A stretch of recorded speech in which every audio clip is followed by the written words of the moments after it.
L'affirmation du jour, chef, fidèle téléspectateur, pardon, pendant qu'on laisse la chef Arlette tranquillement avancer avec sa recette. Et celle-ci, on l'écoute à nouveau. L'amour te donne une partenaire, mais pas une épouse. Qu'est-ce que vous en dites? Le numéro de téléphone reste affiché. Nous en parlons également dans Congolité. Entre sentiment et engagement, l'amour ne suffit-il pour construire un foyer? Et ça sera avec un homme d'église que nous en parlons, qui est le pasteur Valérie Kabilou, qui est pasteur assistant au ministère Génération Joël, secteur Alilac. Bon matin, pasteur. Bon matin, Kabi. Comment allez-vous ce matin, pasteur? Très bien. Et toi? Ça va très très bien. C'est un plaisir de vous recevoir à nouveau. Le plaisir est partagé. Très très bien. Karibou Sana. Installé. Alors, pasteur, avec vous, nous discutons sur ce fait social. Et c'est comme ça que nous avons porté une affirmation. Certains téléspectateurs nous ont dit s'ils étaient d'accord avec ça ou pas. Vous également, vous nous direz ce que vous en pensez. L'amour donne une partenaire, mais ne donne pas une épouse. Qu'est-ce que vous en pensez? Merci d'abord pour votre invitation. J'ai toujours aimé le temps que je passe ici. Et c'est un grand plaisir pour nous également. Exactement. L'amour donne Une partenaire, mais pas une épouse. je dirais oui, parce que aujourd'hui je suis affirmatif, parce que je pense que l'amour attire une partenaire, mais une épouse, c'est une personne avec laquelle on doit bâtir un avenir. Alors, ça ne demande pas exactement l'amour. Ça demande un engagement. Un engagement. Exactement. Et ça veut dire que, en se focalisant sur ce que vous venez de soulever là, qu'on peut choisir une épouse sans amour. Choisir une épouse sans amour, je ne pense pas. Mais nous pouvons, au travers de notre engagement, au travers de la chose que nous voulons bâtir, nous choisissons quelqu'un qui va mieux répondre à la chose que nous voulons bâtir. Donc, c'est les buts qui nous poussent de faire notre choix. D'accord. On en parle avec vous parce que l'amour peut être défini de plusieurs manières. Et déjà, revenons à ces basiques de qu'est-ce que c'est finalement l'amour? Parce que certains diront, je suis amoureux, mais je n'aime forcément pas la personne. Je ne sais pas s'il existe une nuance à ce niveau-là. Est-ce qu'il faut être amoureux pour choisir une épouse ou il faut aimer pour choisir une épouse? Quelles sont les nuances qu'on peut faire avec tous ces éléments? Vous avez dit que nous devons d'abord redéfinir le mot, le contexte s'il vous plaît. amour. Moi, j'ai ma manière de le définir. Pour On veut moi, l'écouter. l'amour, le vrai est divin. Le faux est sentimental. Voilà pourquoi est-ce que quelqu'un peut se sentir amoureux en fonction de ce qu'il ressent. Mais l'amour divin est une décision. Et non un ressenti. Pas un ressenti. Parce que les sentiments, c'est le mélange d'émotions. C'est des choses réactives, au fait. Tu réagis par rapport à une certaine chose, donc c'est interne. Et lorsque vous voulez bâtir tout un couple en fonction de ce que vous ressentez, donc vous bâtissez un avenir sur une chose très dérisoire qui peut changer à tout bout de champ. Ah oui, c'est pas faux. Parce que les sentiments, ça change. Mais l'engagement, nous connaissons la chose qui nous a mis ensemble. Même lorsque nous ne ressentons rien, nous resterons ensemble pour la chose qui nous a mis ensemble. Quand vous dites la chose, est-ce que c'est plutôt les qualités qu'on a le plus vues chez la personne qui fassent en sorte qu'on se décide d'aimer la personne, ou c'est plutôt les défauts qu'on a également vus, qu'on accepte? Le critère que la personne nous a présenté par rapport à ce que nous voulons bâtir, ce n'est pas d'abord les qualités. Là, vous parlez de la vision. Parce que l'amour vrai n'aime pas en fonction des qualités, ça aime en fonction des défauts. Surtout lorsque nous voulons parler d'un couple. Le mariage est un domaine où ce n'est pas n'importe quel amour qui doit être investi. Puisque le mariage a été fait ou a été institué par Dieu, Dieu a donné les types d'amour à utiliser dans le mariage.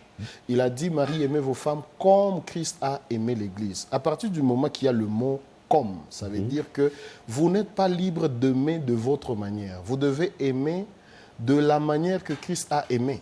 Et pourtant, Christ a aimé lorsque l'homme était encore dans son pire état. Ça veut dire l'amour, le véritable, c'est investir la sémence de la bonté dans le champ de la haine. Ça veut dire qu'on ne doit pas aimer par des qualités.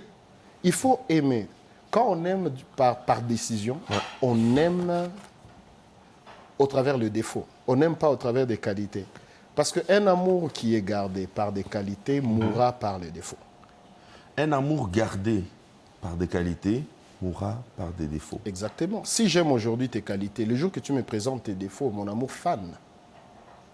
Ok, mais comment on fait pour aimer j'allais vous dire, quittons un peu la Bible maintenant, prenons la Bible, descendons avec carrément ici. Mais comment on fait pour aimer quelqu'un qui nous présente les plus moches des défauts? On en parle peut-être comme ça, c'est facile, mais on dit par exemple un homme vilain, super vilain, un homme avare, ou un homme égoïste, ou encore une femme tribaliste et vilaine.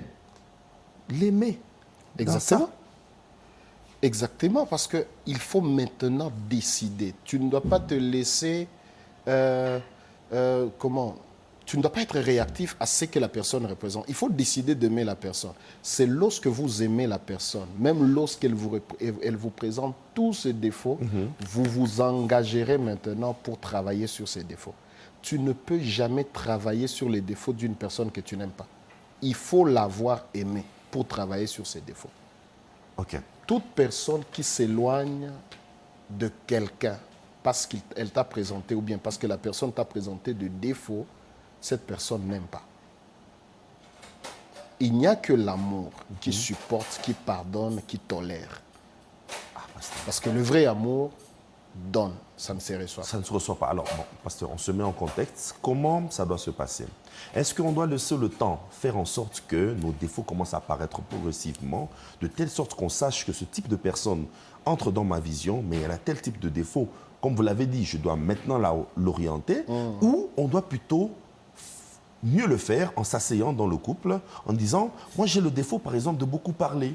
Quand je parle, je lâche quoi. Soit la dame qui vous dit, moi j'ai le défaut d'être très colérique. Quand je suis en colère, ne me demande même pas d'essuyer tes catchs. Finalement, comment ça doit se passer? Est-ce que c'est le temps qui nous permet de mettre sur table nos défauts ou c'est plutôt une négociation dans les échanges? Il faut d'abord vous rassurer qu'il y a de l'amour. Il y a de l'amour à donner. Ça, c'est la base. Parce que vous avez dit de quitter la Bible, mais il me sera difficile de quitter Prenons la Bible, revenons avec ici. Parce que le Seigneur Jésus dit, si vous m'aimez, gardez mes commandements. Okay. J'estime aussi une personne avec laquelle vous êtes dans le couple, si elle vous aime, elle fera de tout son mieux pour vous satisfaire. Et on ne peut pas vous satisfaire parce qu'elle conçoit de faire. Elle vous satisfait parce qu'elle sait de vous et qui vous plaise. Okay. Elle commence à le faire. Vous voyez. C'est pourquoi je dis l'amour, c'est la base. Parce que lorsque j'aime Kaby, je dois savoir qu'est-ce que Kaby aime afin de lui faire plaisir. Je ne dois pas inventer mes histoires pour lui faire plaisir. Peut-être toi, tu tiens beaucoup aux fleurs, mais moi, les fleurs ne me disent absolument rien. Non, merci. Vous voyez, ça ne me dit absolument rien. Donc, je dois chercher ce que tu aimes. Okay. J'aime, par exemple, oh non, mais Kaby aime beaucoup trop de paires de lunettes, un peu de... Donc, je commence à m'intéresser aux choses que tu aimes. Okay. C'est pourquoi l'amour, c'est la base. Quand quelqu'un a des défauts, on décide de l'aimer et on commence à lui dire ce qui nous plaise. Okay. Et vous allez commencer maintenant à jauger si cette personne vous aime par sa manière de se comporter lorsque elle sait ce qu'il vous plaît et le fait. Si une personne sait ce qui vous plaît et qu'elle ne le fait pas, c'est clair, elle ne vous aime pas. Et ce genre de personne qui ne vous aime pas, qui ne respecte pas vos commandements, il faut les quitter carrément. Il faut te concentrer à ce que toi tu donnes, pas à ce que toi tu reçois. Mais comment? Exactement. On le reçoit. Non, mais quand il y a des relations où on ne reçoit rien. Voilà pourquoi est-ce que le bonheur, moi je l'ai toujours défini, tu dois concentrer ton bonheur à ce que toi tu donnes. Tu dois te sentir heureux par le simple fait que l'autre trouve du plaisir, l'autre trouve du sourire au travers de toi. Parce que lorsque tu entres dans une relation où tu t'attends beaucoup de choses, tu seras frustré inutilement. Parce que les attentes créent des frustrations. Tu es entré pour donner. À partir du moment que tu donnes, tu fais ton devoir. Trouve du plaisir en ça. D'accord. Alors, pasteur, progressivement, on va se glisser dans notre thème. On a décortiqué le début. On a de l'amour, mais à quel moment on décide de faire une femme, une épouse?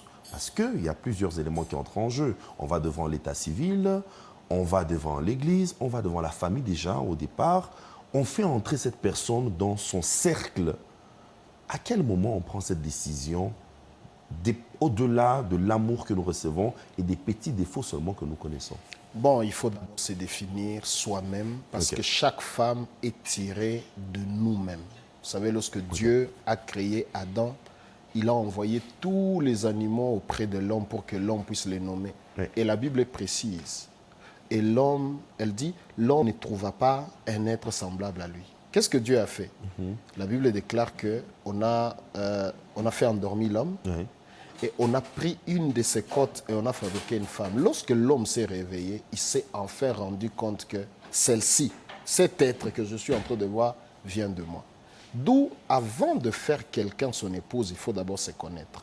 Lorsqu'on se connaît, on connaît ses défauts, on connaît ses qualités, on connaît ce qu'on poursuit. Et nous examinons la personne, nous observons la personne et nous nous rendons compte que cette personne est vraiment l'aide qui pourra combler les vides que je représente. Là, maintenant, on peut faire route ensemble avec lui. Tout en tenant compte aussi de ses faiblesses et de s'engager pour travailler sur ses faiblesses. Quand vous dites les faiblesses, c'est les faiblesses que nous, on a ou les faiblesses que la personne a? De la personne. Parce que nous non plus, nous ne sommes pas parfaits. Oui, ça c'est clair. Donc, on devrait d'abord se connaître, premièrement. Ensuite, on fait de celle-là notre choix. Alors, quand on se connaît... Lorsqu'elle représente au moins 70%... Pas 100. Oui, non, pas 100. Pasteur, nous, on nous a dit dans les prédications qu'il faut atteindre le 100% de cette femme que Dieu t'a donnée. Non, mais ça n'existera pas. J'attends l'homme qui va venir me présenter le 100% dans sa femme. Ah nous oui, sommes tous des êtres imparfaits et nous devons faire avec. Ok. Ouais. Et on doit sélectionner une femme en dépit de cela. Exactement. Alors, quand on se connaît, pasteur, et qu'on sait où on va dans la vie précisément, quels sont les critères qui doivent le plus être mis en avant? Quand je parle de critères, je parle de tout. Je parle de foi, je parle de niveau scientifique, je parle du niveau intellectuel, de la capacité d'échanger et de discuter, par exemple, de la beauté. S'il vous plaît, j'allais oublier ça. N'oublie pas que la beauté d'une femme dans le mariage n'est dire que 2 semaines. Je dire que 2 semaines après le mariage, si vous posez la question aux téléspectateurs pendant ces temps et un mari, vous lui demandez c'est quoi le teint de votre femme, il faut qu'il puisse réfléchir. Mais très, très rapidement, il est capable de vous dire si sa femme est colérique, si sa femme est désordonnée ou propre. Parce que dans le mariage, après 2 semaines même c'est beaucoup, hein, après 2 semaines, nous vivons qu'avec le cœur de la femme, son cerveau, son comportement. La beauté est vaine. Vous voyez toute le mascarade que les femmes font le jour de leur mariage. La robe blanche, une belle robe. Ouais. Elles le mettent pour les invités. Parce que le jour que vous vous retrouvez à 2, vous n'en avez plus besoin. Ah, Seigneur. En tout cas, voilà pourquoi est-ce que le critère doit beaucoup plus être intérieur qu'extérieur. Ok. Parce que tout ce qui paraît... Vous savez, les femmes sont des gens qui prennent tout le temps... Il y a même quelqu'un qui m'a dit que non, mais quand vous partez aux émissions, là, vous parlez beaucoup plus de femmes. Elles prennent beaucoup de temps de se mettre au miroir. Un jour, j'ai examiné ça. On allait à un mariage. J'ai vu le temps que ma femme a pris plutôt pour s'arranger qu'on sort. Et puis, on est parti au mariage. On a fait, je crois, 45 minutes ou 1 heure de temps. Et lorsqu'elle est rentrée, elle s'est lavée. C'est tout. C'est tout. Ça veut dire donc, je me suis seulement rendu compte qu'elle n'a pas fait ça pour moi. Elle a fait ça pour les invités. Voilà pourquoi est-ce que le critère ne doit pas être ce que tout le monde acclame. Ça doit être des critères avec lesquels tu dois vivre. C'est son cœur, c'est sa spiritualité, sa relation avec Dieu, son cerveau, la manière de vous comprendre. Parce que tu peux dire A, elle comprend Z. Donc, il faut avoir ce critère-là que tout le monde ne voit pas, parce que c'est avec ça que tu vas vivre. Ok. Tu ne vas pas vivre avec ces cabellos. Elles enlèvent ça. Ah oui, ça c'est clair. Mais puisque les critères doivent être internes, Yeah. tout le monde dépendamment de sa vision, pasteur, Qu'est-ce qui doit être peut-être mis en priorité? Vous avez parlé, c'est vrai, de la spiritualité. Qu'est-ce qu'il y a? Est-ce qu'il faut qu'elle soit une prophétesse, qu'elle sache voir? Parce que Pas du tout. Pas du tout. Ce n'est pas... Une forte prieuse. Non, mais pas du tout. Moi, bon, j'ai l'habitude de dire, j'honore les gens qui prient, mais il faudrait que tu puisses me montrer ce qui reste après ta prière. J'aime les gens qui lisent la Bible, mais j'honore beaucoup plus ceux qui, après avoir lu la Bible, leur vie est modélée par ce qu'ils comprennent de la Bible. Okay. Lorsque je parle de la spiritualité, je ne vois pas quelqu'un qui passe 85% de son temps à l'église. Je ne vois pas quelqu'un qui est tout le temps avec le mouchoir de tête à l'église. Mais je parle de quelqu'un qui, tout le jour, supplie le Seigneur de conformer sa vie à la parole de Dieu. Parce que si vous avez une femme qui a une bonne relation avec Dieu, cette femme ne vous respectera pas parce que votre tête la plaît. Non. Cette femme vous respectera par obéissance à Dieu. Okay. Cette femme sera soumise d'abord par obéissance à la parole de Dieu. Donc, si vous avez une femme qui est soumise à la parole de Dieu, vous aurez une femme soumise à Dieu. Ne pensez pas qu'une femme rebelle envers Dieu sera loyale envers vous. Si l'être suprême ne lui dit absolument rien, ce n'est pas vous, enfant de Kapinga ou bien de Kalonji, qui va l'effrayer. Oui, mais est-ce que cette question de spiritualité, on devrait la mettre en avant pour tous les critères de faire d'une femme qu'on aime une épouse? Forcément à fort pourcentage. Exactement, parce que pour moi, c'est le summum. Et puis après, ça vient l'instruction, l'éducation de la femme, son cerveau. Ça m'intéresse. Le cerveau d'une femme m'intéresse. Ok. Ouais. C'est ce que vous aurez suggéré à tous les jeunes. Lorsqu'ils doivent faire un choix, ils doivent tenir compte de la dimension spirituelle de la femme. Il y a de très belles sorcières. Des très belles sorcières. En tout cas... Je parle bien de très, très belles sorcières. Fraîches. En tout parlant cas. un bon français. Mais sorcières. Okay. Et lorsqu'elle entre dans ta vie, elle t'ensorcelle localement. Localement. Mais elle n'a pas envie de s'envoler. Elle n'a pas envie de s'envoler à domicile. Sans interruption de connexion. Et puis un but qu'elle marque à domicile, elle le conserve. Parce que même l'arbitre joue pour elle. Pour elle. L'arbitre, c'est qui, le diable? Non, mais elle va appliquer au fait le système de Real de Madrid. Lequel? Ça veut dire que c'est 11 joueurs, c'est la VAR, c'est tout. C'est pas possible, ça. On sait comprendre de quel côté vous êtes, pasteur. Exactement. Mais bon, d'accord, pasteur. Alors, pour finir, la dernière question que je pourrais vous poser, il y a des couples qui vous suivent présentement, mais qui se rendent compte que depuis qu'ils sont mariés ou depuis qu'ils sont ensemble, à un certain moment, ils réalisent que les sentiments ou l'amour n'est plus très présent. Ils ne vivent plus avec joie leur partenariat. Ils sont peut-être même déjà mariés. Mais c'est plus le plaisir qu'ils avaient avant. Qu'est-ce qu'ils doivent faire pour réveiller, même si la Bible dit ne réveillez pas l'amour qui dort, mais pour réveiller de la vie dans leur couple, puisque cette vie peut parfois faner, les sentiments sont éphémères. Mais pour amener juste le plaisir d'avoir X comme partenaire et Y comme partenaire.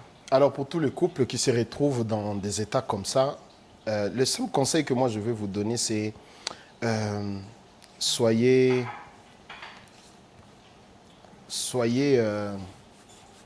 pas trop exigeants envers vous. Je voulais être très pratique en donnant un conseil très pratique qui me passe par l'esprit. C'est que travaillez sur des choses qui vous convergent. Travaillez avec patience et conservez cela. Parce qu'il y a certains couples, lorsqu'il y a des choses qui ne marchent pas, en voulant traiter des choses qui ne marchent pas, ils abîment même ce qui marche. Donc, conservez ce qui marche entre vous et avec patience, travailler sur ce qui ne marche pas. Un peu de petits cadeaux, ça et là, comme récemment ici, j'ai instruit à tous mes couples fidèles. J'ai dit, bon, c'est moi ici, que chaque homme fasse le tout pour donner un peu d'argent de poche à sa femme. C'est de petits gestes comme ça qui réveillent un peu des émotions, des sentiments, parce que parfois on en a besoin. Ok, et ça fait toujours du bien. Ça fait toujours du bien. Merci beaucoup à vous, pasteur Valérie. Merci beaucoup. Une très belle semaine ensemble. Tout à fait, oui. Et voilà que directement avec toi, on revient également dans l'échange qu'on a eu avec le pasteur Valérie pour prendre, comme vous le savez, fidèles téléspectateurs, les commentaires Voilà. que vous avez envoyés. Déjà, le premier commentaire nous dit « Bonjour, bon matin. Bonjour, Kaby, et bonjour, chef Arlette, mon combat. Ok. Ça alors. Chef, courage, hein? C'est Ça, intéressant. là. Là. Ah oui. Vraiment. Chef, vous êtes le combat de quelqu'un qui vous suit à la télé. Imaginez. Bon matin à vous. Il dit l'amour est une chose et le mariage en est une autre. L'amour peut exister sans engagement formel. Deux personnes peuvent s'aimer profondément sans pour autant vouloir se marier. Le mariage implique des responsabilités et des engagements supplémentaires. Le mariage implique des responsabilités légales, financières, sociales, qui ne sont pas nécessairement liées à l'amour. Les différences entre partenaire et épouse. Partenaire, un compagnon de vie, un ami, un amant. Un partenaire peut être quelqu'un avec qui on partage sa vie, mais sans les formalités du mariage. Une épouse, par contre, c'est un statut légal et social. Une épouse a un statut légal et social spécifique, avec des droits et des devoirs particuliers. Les raisons pour lesquelles l'amour ne suffit pas pour se marier, eh bien, c'est la différence des valeurs, des buts ou de projets de vie. Deux personnes peuvent s'aimer, mais avoir des visions différentes de l'avenir. Et une autre raison, il en a aligné 3, les pressions sociales ou familiales, les attentes de la société ou de la famille peuvent influencer la décision de se marier. Et pour finir avec les raisons, les considérations financières ou pratiques, les mariages peuvent impliquer des considérations financières ou pratiques qui ne sont pas liées à l'amour. Eh bien, l'avantage de distinguer l'amour et le mariage. Plus de liberté et de flexibilité. En distinguant l'amour et le mariage, le couple peut avoir plus de liberté pour définir leur relation. Et aussi, moins de pression. Les couples peuvent se sentir moins pressés de se marier s'ils ne le veulent pas. Et troisièmement, plus d'authenticité. Le couple peut être plus authentique dans leur relation sans se tenir obligé de se conformer à des attentes sociales. Voilà mon avis. Le message n'est pas signé. Merci pour votre avis. Voilà. Un autre message. Bonjour à toute l'équipe du Bon Matin et merci pour ce thème important. Dans notre société congolaise, on entend souvent dire que l'amour suffit pour bâtir un foyer. Mais dans la réalité, ce n'est pas toujours vrai. L'amour est essentiel, oui, mais il ne garantit pas à lui seul la réussite d'un couple. Un foyer solide demande plus de sentiments. Il faut de l'engagement, du respect, une vision commune, de la patience et surtout de la maturité émotionnelle. Il faut savoir affronter les difficultés ensemble, prendre des décisions à deux et continuer à se soutenir même quand les émotions faiblissent. Beaucoup de couples s'aiment au début mais finissent par se séparer parce qu'ils n'étaient pas prêts à gérer les responsabilités d'une vie à deux. L'amour, c'est les deux parts, mais l'engagement, c'est ce qui fait tenir le foyer.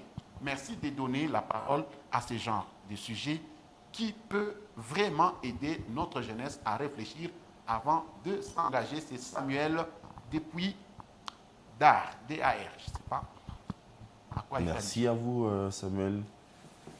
Ici, M. Jospin Mandé nous dit « Le pasteur est vraiment sage, inspiré, intelligent et spirituel. Il m'a beaucoup enseigné en peu de minutes. Que l'Éternel l'utilise encore puissamment pour l'édification de son peuple. » Amen. C'est M. Jospin Mandé. Merci, M. Jospin. Et c'était C'est tout. le dernier Merci commentaire. beaucoup à vous, fidèles téléspectateurs, pour vos différents messages. Ça fait plaisir quand on peut interagir avec Tout à fait. les téléspectateurs. fait du Et bien. on se dit sans doute à la semaine prochaine pour un autre numéro de Congolité. Mais avant de mettre un point à cette émission, pasteur, est-ce que vous pouvez nous accompagner en cuisine, s'il vous plaît? D'accord. Vous ne gênez pas ce matin? Je vais vous accompagner. S'il vous plaît. Arsène, bienvenue également à toi, s'il te plaît. Merci, Kaby. Alors, la chef nous attendait impatiemment en cuisine. Vous avez mis encore votre signature, cette fois c'est le piment? Vous avez mis le fameux. Alors, qu'est-ce que vous nous proposez ce matin, chef? Ce matin, on a proposé une recette purement congolaise. Ouais. Une recette simple, les boulettes de poisson, l'oseille également, la sauce tomate et du foufou comme accompagnement. D'accord. Alors, Ouais. pasteur, la chef aimerait bien avoir notre avis sur cette recette. En tout cas, je dois préciser à la personne qui a fait de la chef son combat De continuer. d'accélérer. D'accélérer Alors, avec le votre coup. combat, vous pouvez le remporter. Alors, est-ce qu'on peut y goûter? Je peux avoir un verre d'eau? Oui. S'il vous plaît. Alors, goûtons donc à cette recette d'oseille avec la bonne boule blanche congolaise.